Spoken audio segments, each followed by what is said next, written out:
নমস্কার বন্ধুরা, বাংলার ইনভেস্টর ইউটিউব চ্যানেলে আপনাদের সকলকে স্বাগত জানাই। প্রথমবার চ্যানেলে এসে থাকলে অবশ্যই চ্যানেলটা সাবস্ক্রাইব করে রাখবেন এবং তার সঙ্গে সঙ্গে পাশে থাকা বেল আইকনটা টিপে অল অবশ্যই সিলেক্ট করে রাখবেন। গতকাল তো বরুণা আইপিও সম্পর্কে ডিটেলসে আলোচনা করেছিলাম, আর আজকে আরো একটা আইপিও সম্পর্কে আপনাদের সঙ্গে ডিটেলসে আলোচনা করব। এবং আজকের যে কোম্পানিটা সেটা হচ্ছে বেল রাইস ইন্ডাস্ট্রিজ লিমিটেড। কোম্পানিটা কি কাজ করে, কোম্পানিটার কত জিএমপি চলছে, কোম্পানির ফাইন্যান্সিয়াল এবং ভ্যালুয়েশন কেমন রয়েছে এবং এই কোম্পানিতে লং টার্ম এবং শর্ট টার্ম ইনভেস্ট করলে কেমন হবে সেইগুলো নিয়ে ডিটেলসে আলোচনা করব। তাই ভিডিওটা স্কিপ না করে শেষ পর্যন্ত দেখতে থাকুন। প্রথমে বলি কোম্পানিটা কি কাজ করে। কোম্পানিটা 1988 সালে তৈরি হয়েছে। কোম্পানিটা অটোমোটিভ সেক্টরে কাজ করে থাকে, মানে গাড়ি সেক্টরে কাজ করে থাকে। আর কোম্পানিটা গাড়ির জন্য কি তৈরি করে থাকে, মেটাল এবং কাস্টিং যে পার্ট আছে সেইগুলো তৈরি করে থাকে, তারপর পলিমার কম্পোনেন্ট এইগুলো তৈরি করে থাকে, তারপর সাসপেনশন হয় না গাড়ির সেইগুলো তৈরি করে এবং মিরর সিস্টেম তৈরি করে থাকে। আর কোন কোন গাড়ির জন্য তৈরি করে, 2 হুইলার, তারপর 3 হুইলার এবং 4 হুইলার এদের জন্য তৈরি করে, মানে 2 চাকা থেকে 4 চাকা সব গাড়ির জন্য এই কোম্পানিটা পার্টস তৈরি করে। এরপর কোম্পানিটা প্যাসেঞ্জার ভেহিকেলের সঙ্গে সঙ্গে কমার্শিয়াল যে ভেহিকেল হয় তাদের জন্য পার্টস তৈরি করে থাকে। এরপর কোম্পানিটা তার ডিটেলস বলেছে, কোম্পানির 15-এর বেশি ম্যানুফ্যাকচারিং ইউনিট রয়েছে, 25-এরও বেশি প্রেস্টিজিয়াস যে কাস্টমার তারা রয়েছে, মানে কোম্পানির যে কাস্টমার বেস সেটা ভালো, এবং 8-এর বেশি বিজনেস রয়েছে, 2000-এরও বেশি মানুষ এই কোম্পানিতে কাজ করে এবং 7,000-এরও বেশি অ্যাসোসিয়েট রয়েছে। আর কোম্পানির টার্ন ওভার প্রায় 7,484 কোটির কাছাকাছি। কোম্পানিটা 2 চাকা গাড়ির জন্য কি তৈরি করে থাকে, 2 চাকা গাড়ির যে চ্যাসিস হয় এই ধরনের জিনিসগুলো দেখতে পাচ্ছেন, এগুলো এই কোম্পানিটা তৈরি করে। এছাড়াও গাড়ির যে সাসপেনশন মানে যে শক ওয়েভার থাকে এইগুলো তৈরি করে থাকে। আর 4 চাকা গাড়ির জন্য কি তৈরি করে থাকে, 4 চাকা গাড়িতে যে চ্যাসিস হয় সেইগুলো তৈরি করে এবং যে এক্সস্ট সিস্টেম এই ধরনের জিনিসগুলো এই কোম্পানিটা তৈরি করে থাকে। এরপর কোম্পানির ক্লায়েন্ট দেখে নেবো। ক্লায়েন্ট দেখতে পাচ্ছেন বড় বড় ক্লায়েন্ট রয়েছে, অশোক লেল্যান্ড, তারপরে বাজাজ, তারপরে ভারত বেঞ্জ রয়েছে, তারপরে আইচার মোটর রয়েছে, এক্সাইড ইন্ডাস্ট্রি রয়েছে, ফিয়াট মোটর রয়েছে, তারপর দেখতে পাচ্ছেন ফোর্ড রয়েছে, হিরো আছে, Honda, Jaguar, Land Rover, LG আছে, মাহিন্দ্রা আছে, Royal Enfield, Suzuki, Tata, TVS, Volvo, ভক্সওয়াগনর, মানে বড় বড় কোম্পানি রয়েছে। এছাড়া এই গাড়িগুলোর পাশাপাশি কোম্পানির কিছু ইভি ক্লায়েন্টও রয়েছে, যেমন হিরো ইলেকট্রিক রয়েছে, তারপর বাজাজের চেতক এটা রয়েছে, তারপর রতন ইন্ডিয়া এন্টারপ্রাইজের যে রেভল্ট মোটর সেটাও রয়েছে, তারপর কাইনেটিক গ্রিন রয়েছে এবং ওকিয়ানাওয়া এই কোম্পানিটাও রয়েছে। এরপর কোম্পানির ফাইন্যান্সিয়াল একটু দেখে নেবো। লাস্ট যে 3টে কলম এইগুলো 12 মাসের ডেটা এবং প্রথম যে কলমটা এইটা 9 মাসের ডেটা। তাই শেষ 3টের সঙ্গে প্রথমটাকে ডাইরেক্টলি কম্পেয়ার করবেন না, সব থেকে ভালো হয় যদি শেষ 3টেকে কম্পেয়ার করি। এখানে অ্যাসেট দেখতে পাচ্ছেন 5,196, তারপরে 5,679, তারপরে 6,041। এই অ্যাসেট কিন্তু পর্যায়ক্রমে বাড়ে, মানে এই যে 2024-এর অ্যাসেটটা সেগুলো 2023, তারপর 2022, তারপর আগের যেগুলো ছিল সেগুলো যোগ হয়ে হয়ে 6,041 হয়েছে, মানে শুধুমাত্র 2024-এই এই অ্যাসেটটা হয়নি। বর্তমান অ্যাসেট 6,587। এরপর কোম্পানির রেভিনিউ দেখে নেবো। 2022 পর্যন্ত 5,410, তারপরে 6,620 এবং তারপরে 7,555, এবং প্রফিট আফটার ট্যাক্স 307-এর প্রফিট সেটা বেড়ে হয়েছিল 356 এবং তারপরে কিছুটা কমে 352। এবং কোম্পানির যে নেট ওয়ার্থ সেটাও যথেষ্ট বেড়েছে, 1734 থেকে 2038, তারপরে 2331। এবং কোম্পানির রিজার্ভ সেটাও ঠিকঠাক আছে, 2014 কোটি পর্যন্ত রিজার্ভ আছে। তবে যদি কোম্পানির ধার দেখি, বর্তমানে কোম্পানির ধার রয়েছে প্রায় 2600 কোটির কাছাকাছি, এবং কোম্পানির যে ভ্যালুয়েশন চলছে তাতে কোম্পানিটা প্রায় 8,000 কোটির মার্কেট ক্যাপাসিটি নিয়ে মার্কেটে লিস্ট হতে পারে। সেই হিসাবে যদি দেখি কোম্পানির ধার কিন্তু যথেষ্ট বেশি রয়েছে। তবে কোম্পানি যে আইপিও আনছে তার থেকে যে টাকা উঠবে তাতে কোম্পানিটা তার ধার কিছু মেটাবে। এরপর কোম্পানির আরওসি যদি দেখি, আরওসি আছে 14.83%, মানে খুব একটা ভালো না। ডেট টু ইকুইটি প্রায় 1-এর কাছাকাছি, মানে ধারও যথেষ্ট বেশি রয়েছে।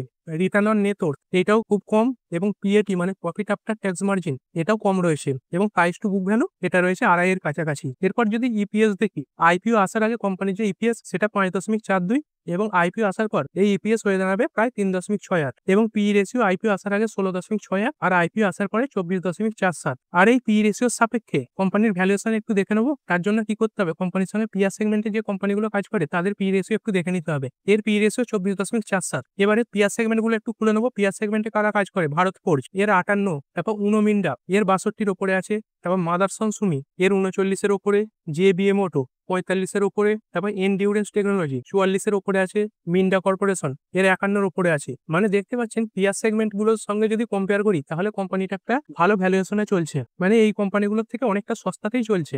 এরপরে কোম্পানির আইপিও ডিটেলস একটু দেখে নেবো। এই আইপিওটা মে মাসের 21 তারিখে খুলবে এবং মে মাসের 23 তারিখ পর্যন্ত চলবে। ফেস ভ্যালু রয়েছে 5 এবং প্রাইস ব্র্যান্ড থাকবে 85 থেকে 90, আর এই 90টা থাকবে কাট অফ প্রাইস। এরপরে এক একটা লটে 166টা করে শেয়ার থাকবে। টোটাল ইস্যু সাইজ যদি দেখি 2150 কোটি, আর এর মধ্যে যদি যদি একটা ভালো খবর দেখেন, পুরোটাই কিন্তু ফ্রেশ ইস্যু রয়েছে 2150 কোটি টাকা, বাট কোনো টাকাই কিন্তু কোনো প্রমোটারের পকেটে যাবে না, মানে কোনো প্রমোটারই তাদের যে শেয়ার সেটা বিক্রি করছে না, পুরোটা টাকাই কিন্তু কোম্পানির বিজনেসের কাজে ব্যবহার করা হবে। এবং আইপিও টাইপ থাকবে, বুক বিল্ডিং, বিএসসি এনএসসি তে লিস্ট হবে, মানে একটা মেন বোর্ড আইপিও। এরপর শেয়ার হোল্ডিং কোটা দেখে নেবো। কিউআইবি দের জন্য 50% পর্যন্ত কোটা থাকবে, রিটেলদের জন্য 35% কোটা থাকবে, এবং এইচএনআই এদের 15% পর্যন্ত কোটা থাকবে। এইখানে যদি বুড়ানা আইপিওর সঙ্গে দেখতে পাচ্ছেন এখানে কিন্তু একটা সুবিধা রয়েছে। বুড়ানা আইপিওতে এই যে রিটেলদের কোটা সেটা অনেকটাই কম ছিল, 10% পর্যন্ত, এবং এইখানে দেখতে পাচ্ছেন 35%। আর বুড়ানাতে যদি দেখি তাদের যে ইস্যু সাইজ সেটাও যথেষ্ট কম ছিল, 144 কোটির কাছাকাছি, সেখানে এর যে ইস্যু সাইজ অনেকটাই বেশি, 2150 কোটি। সেই হিসাবে যদি দেখেন এই আইপিওটা অ্যালটমেন্টের চান্স কিন্তু অনেক বেশি থাকবে।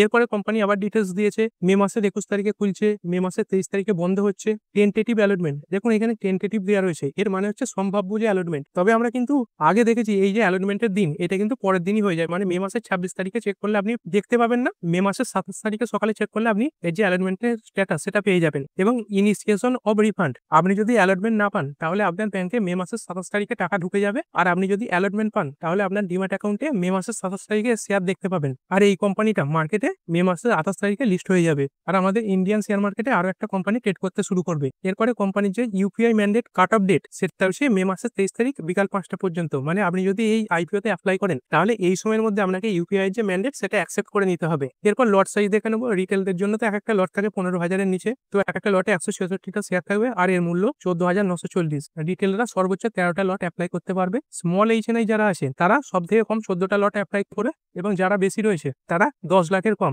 66টা লট অ্যাপ্লাই করতে পারবে, এবং বিগ এইচএনআই যারা আছে তারা সব থেকে কম 67টা লট অ্যাপ্লাই করতে পারবে, মানে 10 লাখের উপরে। এরপর কোম্পানি যে আইপিও আনছে, আইপিওর টাকা কি কাজে ব্যবহার করবে সেটা বলেছে।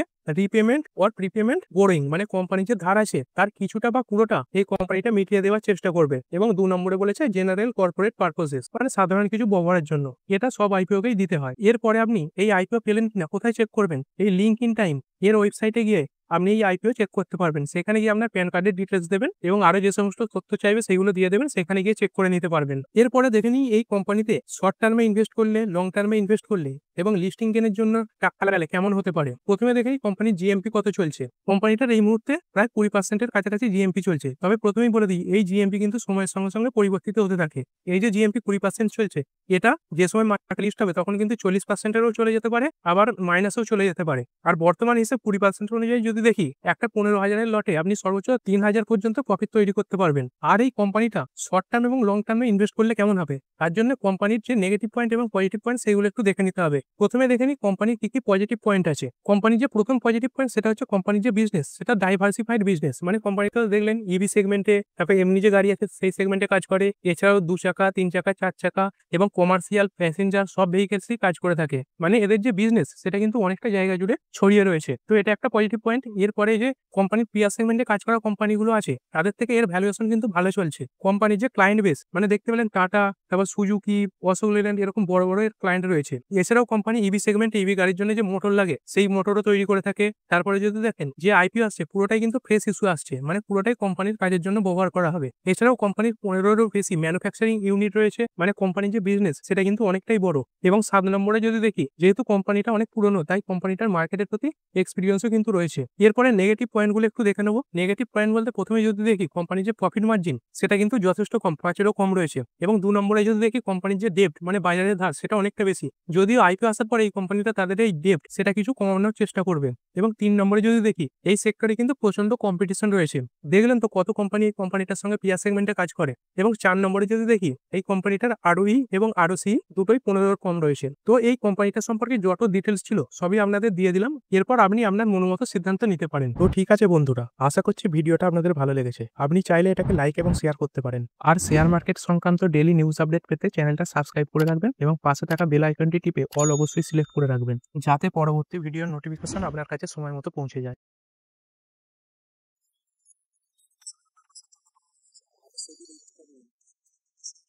বাই, সেল, হোল্ড বা এভারেজ করার কোনো সিদ্ধান্ত নেওয়ার আগে আপনার যে ফাইন্যান্সিয়াল অ্যাডভাইজার আছে তার সঙ্গে অবশ্যই আলোচনা করবেন। দেখা হচ্ছে পরের ভিডিওতে। ধন্যবাদ।